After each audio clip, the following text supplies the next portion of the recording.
Y pues vamos a empezar hoy con la palabra que el Señor tiene para nosotros esta mañana.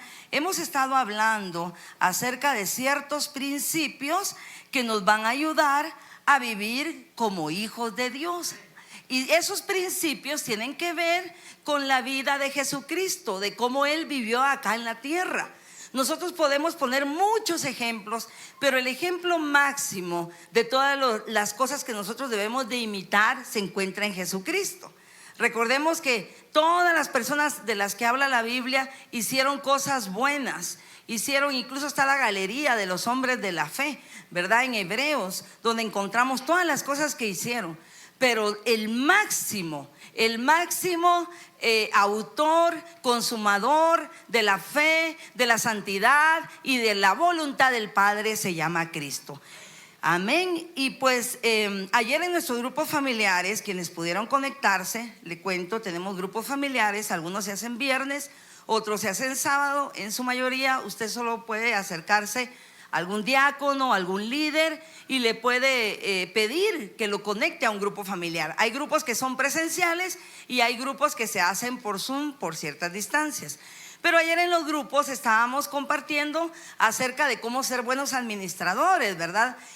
Hablábamos que estamos en el tiempo del bono 14, donde la gente recibe el bono, y yo he visto por ahí muchos de esos comentarios que hacen en Facebook, ¿verdad? Esas bromas que ya deben el bono antes de recibirlo, ¿verdad? Que ya lo rifaron todo, ya lo tienen comprometido y hasta más de eso. Y parece algo risible, pero la verdad es que vivir, ¿cómo decirle? Vivir más adelante o más atrás de esa provisión que viene día a día es la forma en la que Dios no quiere que vivamos. Él no quiere que nos estemos tronando los dedos, no quiere que estemos pensando: ay, Dios mío, ya me gasté todo lo del mes entrante, todo el sueldo, ¿y qué voy a hacer ahora para vivir ese mes? Dios no quiere que estemos así. Y por eso nosotros en la palabra encontramos los principios divinos para vivir en esta tierra, para vivir como Dios quiere, para ser prosperados y que esa prosperidad nos cause gozo. Amén. ¿Cuántos sabemos que Dios quiere que tengamos gozo en esta vida? Amén. Pero a veces, ¿verdad? Cuando se habla de dinero, a algunos se les va el gozo. Cuando hay seminarios de cómo hacerse rico, ¿verdad? Las 10 estrategias para salir de pobre, se llena y rumba toda la gente. Cómo hacerse millonario en no sé cuánto tiempo, y rumba la gente. No importa lo que cueste, no importa dónde queda, y la gente ahí va. Y a mí lo que me deja ver eso es que el tema del dinero en realidad es el tema de día a día, es el tema con el que al levantarnos y al acostarnos estamos lidiando, porque pensamos: este mes tengo que tener para esto, la otra semana tengo que tener el dinero de lo otro. Más si usted está alquilando una vivienda, ¿verdad? No lo esperan, no le van a decir: no tenga pena, hoy no me pague. No, todos los meses tiene que pagar, porque es una obligación que usted adquirió. O lo mismo una cuota de una casa o la de un carro. En fin, que eso es el día a día, ¿verdad? Que nosotros debemos de estar planificando, contando. A ver, tenemos que pagar 10 y solo tenemos 5, ¿verdad? ¿Cómo le vamos a hacer? Pues yo quiero decirle que Dios en su palabra deja principios para nosotros, sus hijos.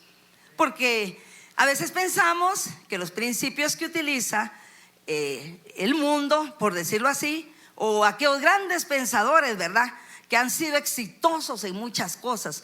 Cualquiera que mira a un hombre millonario lo quiere escuchar hablar, porque dice: ¿qué habrá hecho este hombre para ser millonario?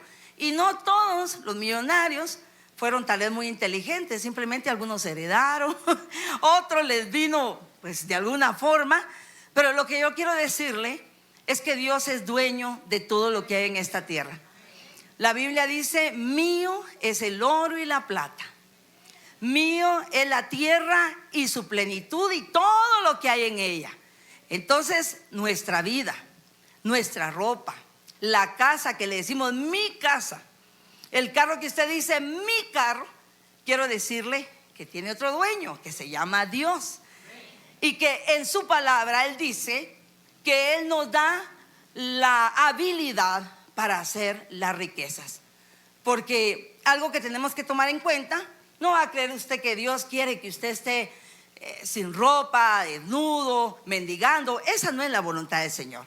Por eso el tema del dinero es tan poco, a través de la Biblia no nos gusta verlo tanto, porque decimos, es que Dios siempre nos pide algo.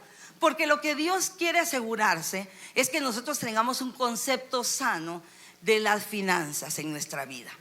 Y vamos a leer en Hechos capítulo 4 versículo 36 y 37.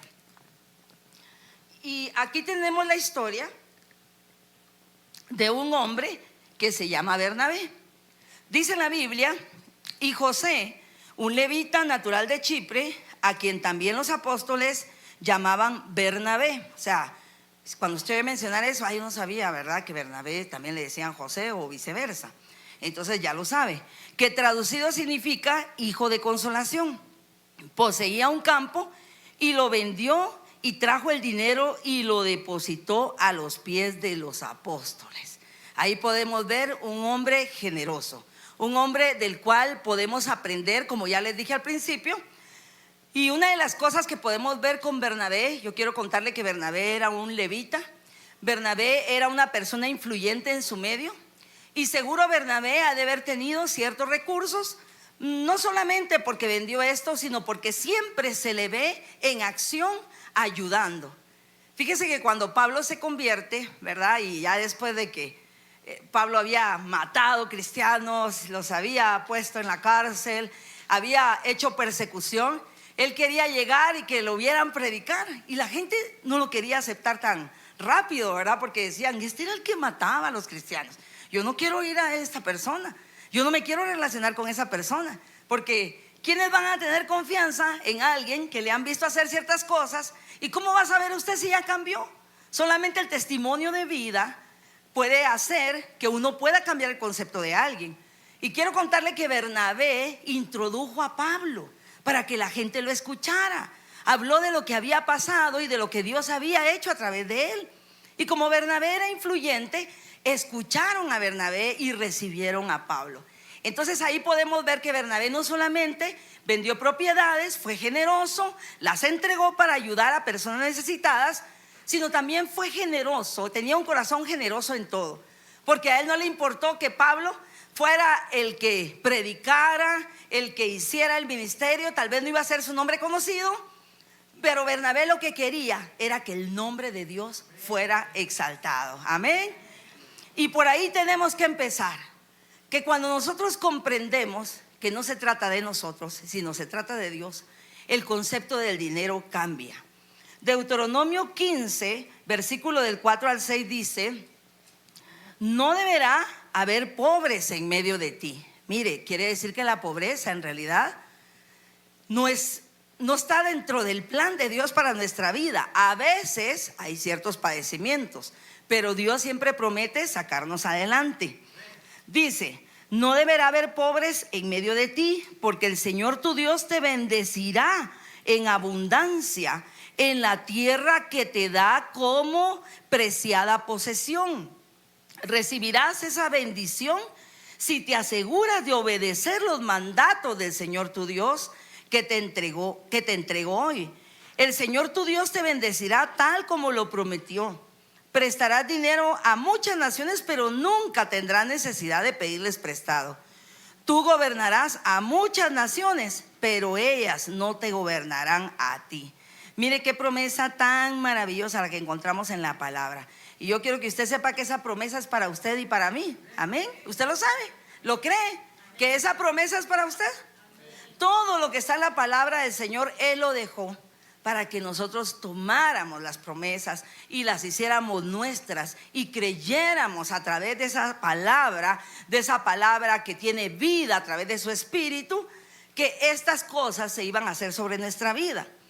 Entonces vemos acá, ¿verdad?, que el Señor quiere que nosotros tengamos prosperidad, pero nosotros debemos de aprender ciertos principios. Y el principio número 1 es que Dios nos hizo, diga conmigo, administradores. Dios nos hizo administradores de todo lo que hay en la tierra.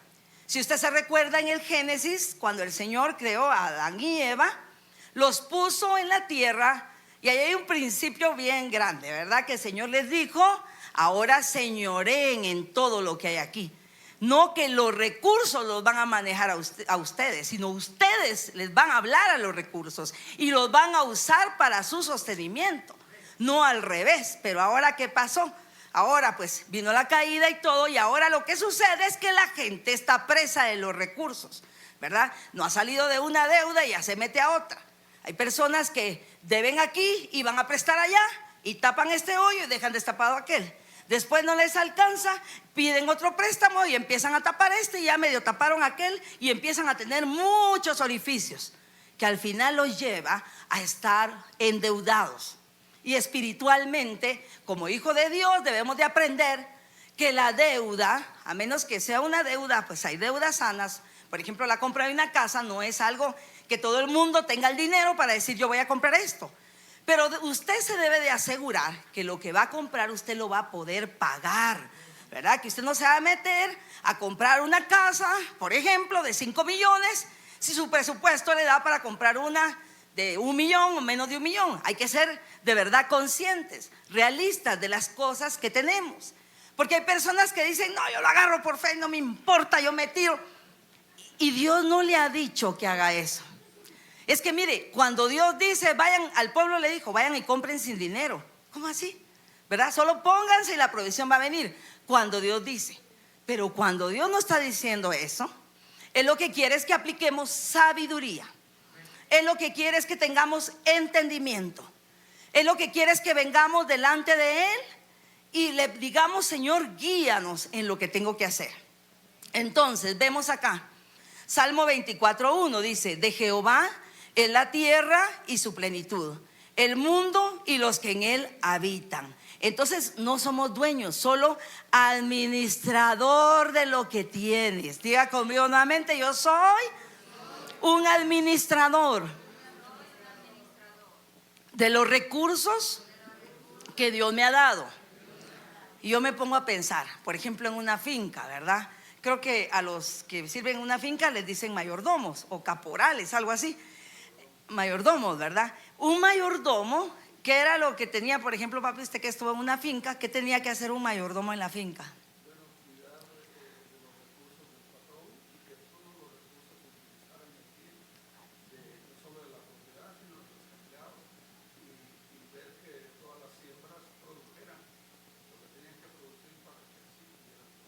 Amén, gracias.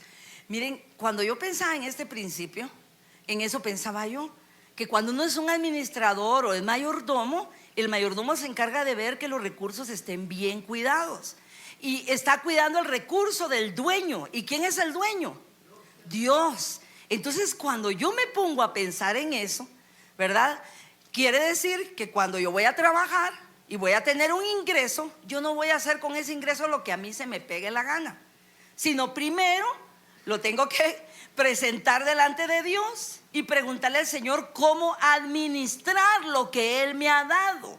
Porque al final y al cabo, si usted compra 5 casas en esta vida y se muere el día de mañana, ¿qué cree que va a pasar con las 5 casas? Ahí se van a quedar. Las tiene que heredar, las tiene que vender, o tiene que ver qué hace. Pero aquellos que se mueren, no dejan la herencia, ahí los hijos tienen que ver cómo le hacen. Pero lo que le quiero decir es que de todas formas, todo lo que hagamos en esta tierra, aquí se va a quedar. Hay que comprender que todos los recursos que Dios le permite a usted tener en esta tierra son para que viva acá, para que disfrute de tener esa casa, ese lugar donde ir a descansar, para que tenga un medio de cómo transportarse, ¿verdad? El Señor le da todo eso para que usted viva bien, como se lo dijo aquí a su pueblo. Pero en medio de eso no se nos tiene que olvidar que nosotros somos administradores y que si yo recibo 1,000, 2,000, 3,000 o 10,000, yo tendré que darle cuenta al Señor de cómo lo gasté, de cómo lo distribuí, de que cuando yo llegue delante de Él me va a decir: ay, mijita, oraste un montón, pero te tengo que decir que fuiste mal administradora. Yo no quiero encontrar eso cuando yo vaya delante del Señor. ¿Sabe por qué? Porque una mala administración o un mal concepto del dinero puede llevarnos a que no tengamos esa libertad económica que Dios quiere que tengamos. Entonces ya vimos que un administrador cuida los recursos de su amo, cuida los recursos del dueño, que es Dios. La prosperidad y soberanía de Dios se evidencia de la siguiente manera: Él es creador de todo. Dios es creador de todo. Job 12:9-10 dice: ¿quién entre todos ellos no sabe que la mano del Señor ha hecho esto? Que en su mano está la vida de todo ser viviente y el aliento de toda carne de hombre. Quiere decir entonces que no solamente el Señor hizo los cielos y la tierra, dice la palabra también que Él sostiene todas las cosas con su poder. Entonces, si Él te hizo, si Él te mandó a esta tierra, yo quiero decirte que Él también te va a dar todo lo que tú necesitas. Amén. El problema es que nosotros no confiamos en eso, porque el concepto que traemos es: yo no voy a dar porque me da miedo no tener, ¿verdad? O yo no sé si algún día yo pueda tener una casa, ¿verdad? Lo soñamos, lo decimos, pero en nuestro interior no tenemos esa confianza completa en Dios, que Él tiene cuidado de nosotros, que Él ya tiene diseñada nuestra vida. Lo que nosotros debemos de hacer es aplicar sus principios. Mire, también algo que quiero decirle es que cuando nosotros estamos trabaja y trabaja y trabaja, y es como que usted echara algo en un saco roto, no le ve la cara, ¿verdad? Trabaja de día, trabaja de noche y siempre hay deudas. No tiene casa propia, no tiene cómo transportarse, siempre le están cortando la luz, le están viniendo a cobrar del colegio de los hijos, y a pesar de que todos trabajan, eso se llama maldición, maldición económica, maldición de pobreza. Y el Señor no quiere que estemos en maldición. Eso no es lo normal. Lo que pasa es que la gente piensa, y por eso he ahí lo que yo les decía la semana pasada en el primer servicio, que cuando venimos a Cristo debemos de aprender a descodificar, a sacar todo el chip viejo, la información vieja que traíamos antes de conocer al Señor, y llenar nuevamente nuestro cerebro, nuestra mente y corazón con los principios divinos. Porque si no, vamos a estar en el reino del Señor y vamos a seguir caminando como lo hacíamos antes, o simplemente como lo vimos tal vez que nuestros padres, nuestros abuelos, que tal vez no fueron cristianos, siempre los mirábamos endeudados, o siempre los mirábamos que no tenían para la comida, ¿verdad? Un chirmolito, a veces para 8 personas. Y está bien, hay que ser agradecido, pero el Señor no quiere que tú vivas en descontento. Él quiere que tú tengas todo lo que necesitas. Amén. Amén, hermanos, están muy calladitos. Entonces vemos que el dueño de todo es Dios. Ageo 2:8 dice: mía es la plata y mío es el oro, afirma el Señor Todopoderoso. Entonces, si usted quiere plata y quiere oro, ¿a quién tiene que acudir? Si usted necesita una casa, ¿a quién debe de acudir? Amén. Entonces Dios, hay que entender el segundo principio: Dios nos hizo para prosperar. Si usted va a la Biblia y usted empieza a leer desde el Génesis, todo lo que el Señor le había dado a Adán y Eva, le dio un lugar donde habían frutas, donde había alimento. Ni siquiera tenían que trabajar tanto. Sí tenían que trabajar, porque tenían que ir y recoger. Pero después de la caída empieza a operar una maldición en el ser humano, donde ahora tenía que hacer todavía más trabajo para poder obtener algo. Pero yo quiero darle una buena noticia, que dice la Biblia que Cristo nos redimió de la maldición, de la ley, del pecado y de la muerte, porque Él en la cruz del Calvario lo redimió a usted y a mí de la pobreza. A ver, diga conmigo: en la cruz Jesucristo llevó la pobreza, llevó la escasez. Él se hizo pobre para que yo fuese enriquecido, fuese prosperado. Porque algunos, cuando se les habla de enriquecido, dicen: ¿y por qué no soy millonario? Pues eso ya es rollo del Señor, ¿qué va a hacer con su vida? Lo que yo sí sé y le puedo asegurar es que Dios, si usted se toma de su mano y sigue sus principios y tiene un corazón que le agrada al Señor, Él lo va a llevar a esa prosperidad que enriquece y no añade tristeza con ella. Porque hay prosperidad que añade tristeza, porque esa no viene de Dios. Hay gente que dice: a mí qué me importa lo que pase, lo que tenga que hacer, con que tenga dinero. Ahí ya le está abriendo la puerta a Satanás para que vengan a ver, tocarle la puerta, ofrecerle algo. Que ayer precisamente estaba viendo ahí un extracto de una no sé si era serie o película, y decía que se habían metido para robar en una empresa y se armaron un plan. Pero lo que yo podía ver ahí es cómo no tuvieron ni siquiera ninguna reserva de decir: no, eso está mal. Simplemente lo que querían era ganar dinero. Y eso es lo que el enemigo viene a susurrar a veces al oído, ¿verdad? No, te lo mereces, ¿verdad? Te están ofreciendo eso. Mira, solo es una vez, te lo mereces. Y hay que tener cuidado con eso, porque en su momento las cosas de todas formas se destapan. Y si usted es hijo de Dios, yo quiero decirle que Dios observa todo lo que hacemos. Entonces Dios nos hizo para prosperar. En tercera carta de Juan, usted ya sabe este pasaje, se lo voy a leer en esta versión. Dice: querido hermano, pido a Dios que así como te va bien espiritualmente, te vaya bien en todo y tengas buena salud. Y me alegré mucho cuando algunos hermanos vinieron y me comentaron que te mantienes fiel en la verdad. Entonces no solamente es que el Señor quiere prosperarnos, pero también quiere que nos mantengamos en su verdad. Tomemos en cuenta estos principios. Dios quiere ser el primero en nuestra vida. Mateo 6:33, en la versión Reina Valera dice, vamos a ver, sí: busquen primeramente el reino de Dios y su justicia, y todas las demás cosas les vendrán por añadidura. Eso no quiere decir que no vamos a hacer nada. Si usted va a leer el contexto de ese pasaje, los discípulos están hablando, ¿verdad?, del afán, de que el Señor les dice: imagínense que Dios cuida de ustedes, y les está hablando de esto. Mire esta versión cómo lo dice: primero busquen el reino de Dios y el bien que Dios quiere que hagan, y se les dará todo lo que necesitan. A ver, ¿quiénes creen esta palabra conmigo? Que busquemos primeramente el reino de Dios. ¿Y quién es el reino de Dios? Está en la persona de Jesucristo. ¿Qué es el reino de Dios? El reino de Dios es que yo voy a buscar vivir no de acuerdo a lo que yo pienso. Porque mire, ahora hay una tendencia, ¿verdad?, con que te sientas bien, ¿verdad? Si el dinero te produce placer, entonces producirlo y después te lo gastas. Ese no es el principio divino. Eso significa que no somos buenos administradores, y en algún momento eso nos va a pasar la factura.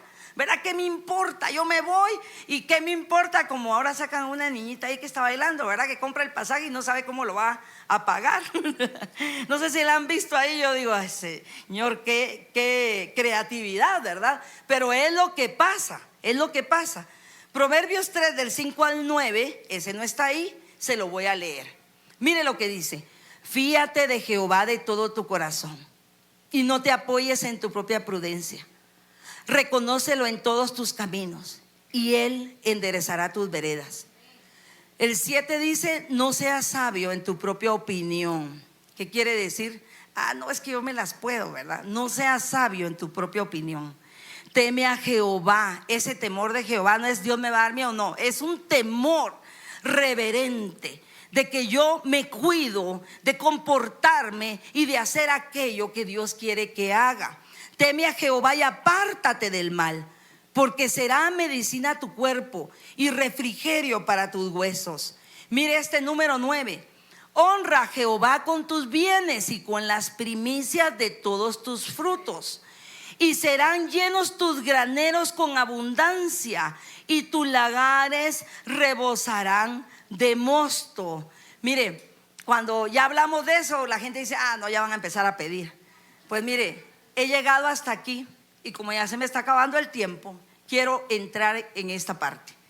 Yo le puedo decir que si usted cumple con el Señor como tiene que ser en cuanto al dinero, usted va a ver la liberación en su vida. Yo no sé cuántos de acá, y no les voy a decir que me levanten la mano, no les voy a pedir eso. De repente venimos de un lugar, ¿verdad?, de una familia donde no teníamos mucho, ¿verdad? Donde de repente no había para todos y el mayor le heredaba la ropa al menor y así se pasaban hasta que llegaban al último, ¿verdad? Pero cuando venimos a los caminos del Señor, cuando entramos en el reino, aprendemos que Dios tiene un diseño para nosotros y para mi vida.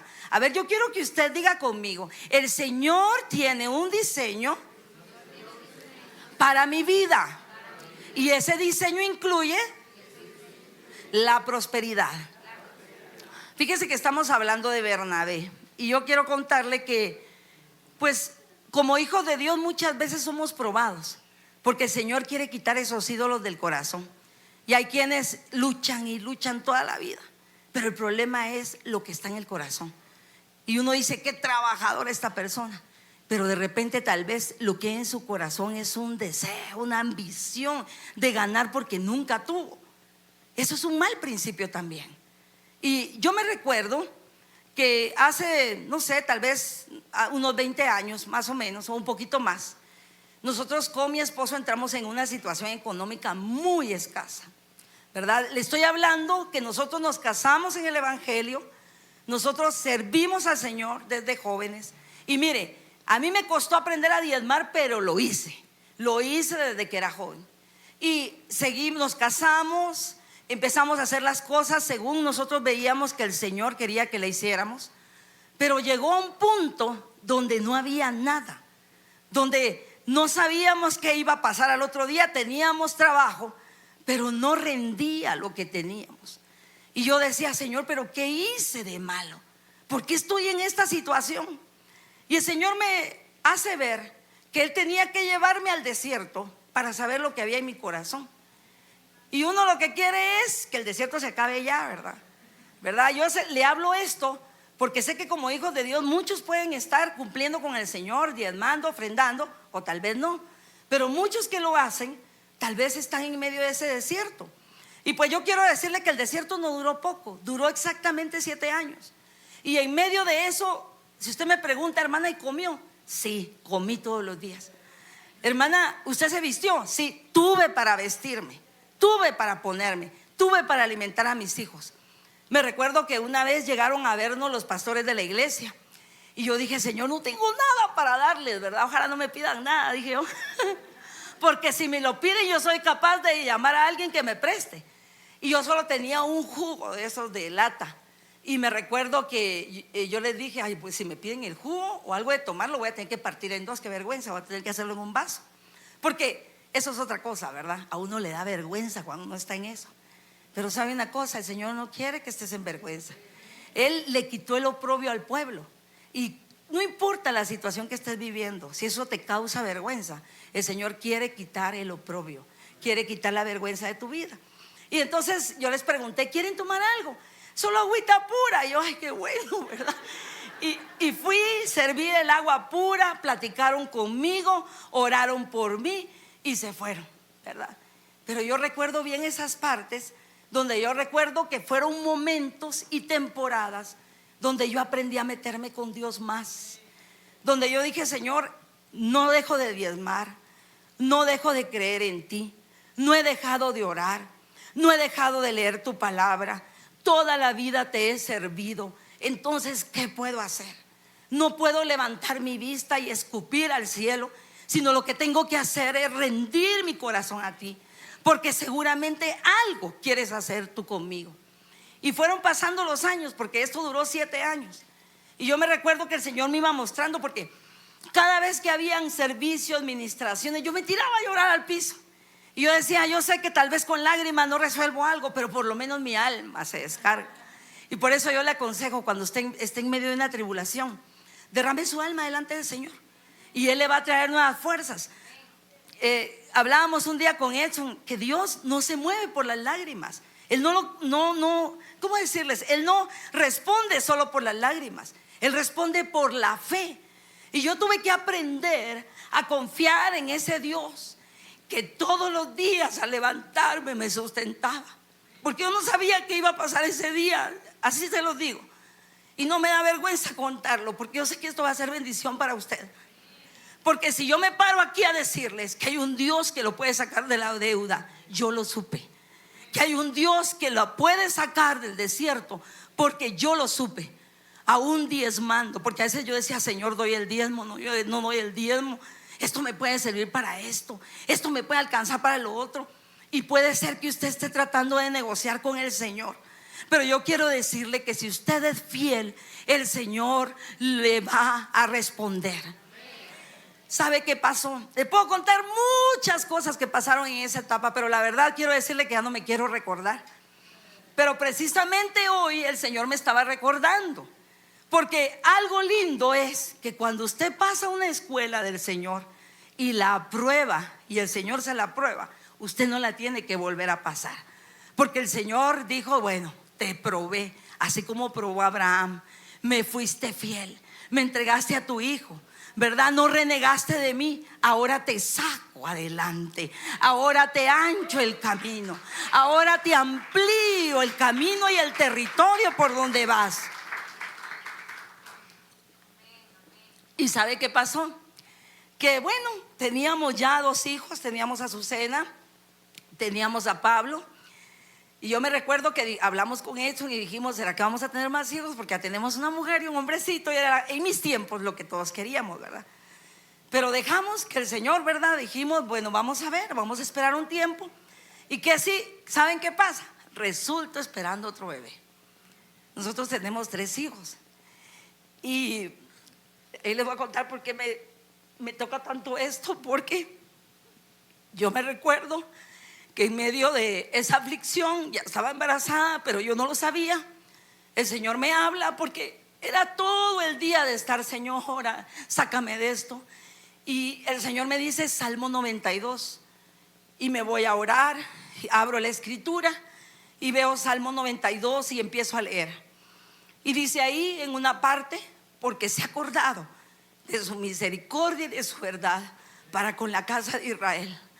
Y el Señor me dice, me he acordado de lo que te he prometido, me he acordado de lo que me has pedido, me he acordado de tus ofrendas, me he acordado que no has negado mi nombre, no importando lo que te ha sucedido. Ahora te voy a liberar de esto. Y miren, cuando Él me dijo eso, yo sentí como que me hubieran refrescado completamente. Y después de salir, ¿verdad? El enemigo, ¿y qué tal fue tu mente? ¿Y qué tal? Y ¿sabe qué me dijo el Señor en la oración? Por eso es tan extraordinario esto. Me dijo, Señor, ¿y cómo puedo tener yo una prueba de lo que me estás hablando? Porque yo soy así. Yo le digo, Señor, me tienes que decir cómo, porque el Señor conoce que uno a veces es débil y que necesita algo para poder seguir caminando. ¿Y sabe qué me dijo el Señor? Esta es la prueba. El hijo que llevas en tu vientre es la prueba del pacto que estoy haciendo contigo. Y yo dije, Señor, estoy embarazada. Ni yo lo sabía. Y miren, en medio de todo eso fue alegría, de verdad. Y yo dije, le hablé a mi esposo y le dije, mira, yo me tengo que ir a hacer una prueba, porque la verdad, después de que pasó eso, ustedes ya saben, viene un retraso, ¿verdad? Y yo dije, Señor, se está evidenciando en lo natural. Yo tenía poquito tiempo y fuimos, me hicieron la prueba de sangre y me hicieron el ultrasonido, y ahí estaba el bebé. Y yo orando le dije, Señor, ¿cómo se tiene que llamar este bebé? Y yo escuché que el Señor dijo, ese bebé es hijo de la promesa. Ese bebé se va a llamar Bernabé.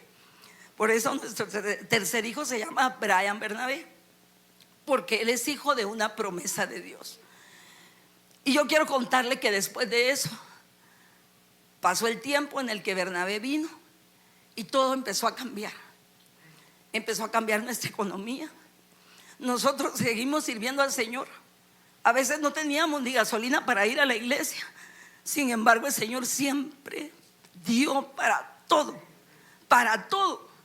A veces no teníamos dinero, mire, para ofrendar. Como dijo un hermano cuando fue el día de la Ver, dice que él no tenía nada, y él, aunque sea, fue a jalar un paquete de papel de baño que estaba abierto, y él dijo, no me importa, lo que yo no quiero es presentarme delante del Señor con las manos vacías. Y sabe una cosa, yo cada vez que recogen la ofrenda, yo le digo, Señor, aunque le preste a mi esposo a veces, pero yo no me voy a presentar delante de ti con las manos vacías. Y ese es un principio que practico, es un principio que tengo en mi vida, Pero yo quiero decirle que después de esa promesa, de esa palabra, el Señor empezó a cambiar nuestra economía. Yo no tenía casa propia y ahora tenemos casa propia. Y no la pagamos en años, la terminamos de pagar en poco tiempo. Después de no tener en qué transportarnos, el Señor nos permitió ir comprando carro. Y yo quiero decirle algo. Hubieron momentos donde yo dije, yo jamás voy a tener un carro nuevo. Y la primera vez que Dios me dio la oportunidad de comprar un carro por propio trabajo, yo dije, me voy a comprar un carro nuevo, porque esto tiene que ser algo que marque mi vida. Y a veces cuando lo ven a uno acá arriba, tal vez las personas se imaginan, no ha pasado nada, ¿verdad? Esa persona no sufre, no entiende. Por eso es que pueden hablar de esto. ¿Saben por qué yo puedo hablar de esto? Porque yo vi a un Dios que todo lo puede, en medio de la escasez, en medio de la circunstancia difícil. Pero ¿qué quiero decirle con esto? Usted tiene y debe ofrendar para el Señor. Mire, si usted es alguien que aún no diezma, yo le invito para que diezme, porque ahí se va a romper la maldición. En esos momentos difíciles yo decía, Señor, yo no estoy bajo maldición, porque yo te cumplo. Yo supe que era una prueba, no era una maldición. Pero puede ser que muchos de ustedes estén bajo maldición porque no entregan sus diezmos y ofrendas al Señor. Hay gente que tiene tantos argumentos y ese es el enemigo hablándoles al oído. ¿Para qué vas a dar? ¿Qué sabes cómo lo van a utilizar? Mejor dáselo a los pobres. La Biblia no dice eso. La Biblia habla que traigan los diezmos al alfolí, que haya alimento en su casa. Amén. Denle palmas al Señor, porque Él se las merece. Si usted quiere darle una ofrenda a los pobres, désela, pero eso se llama ofrenda, eso no se llama diezmo. Hay gente que parte el diezmo en 10 pedazos y lo reparte por no darlo a la iglesia. Eso no es el principio divino. En esta mañana, ¿qué es lo que quiero dejarles? Un testimonio de vida, porque yo le puedo decir que yo estuve ahí, pero que he visto cómo el Señor nos ha sacado adelante. Y si tú en esta mañana te encuentras en un problema, puede ser que sea económico, puede ser que no. O puede ser que lleves años y nunca has visto una casa propia. Pues yo quiero decirte que Dios te la puede dar. Vamos a ponernos de pie.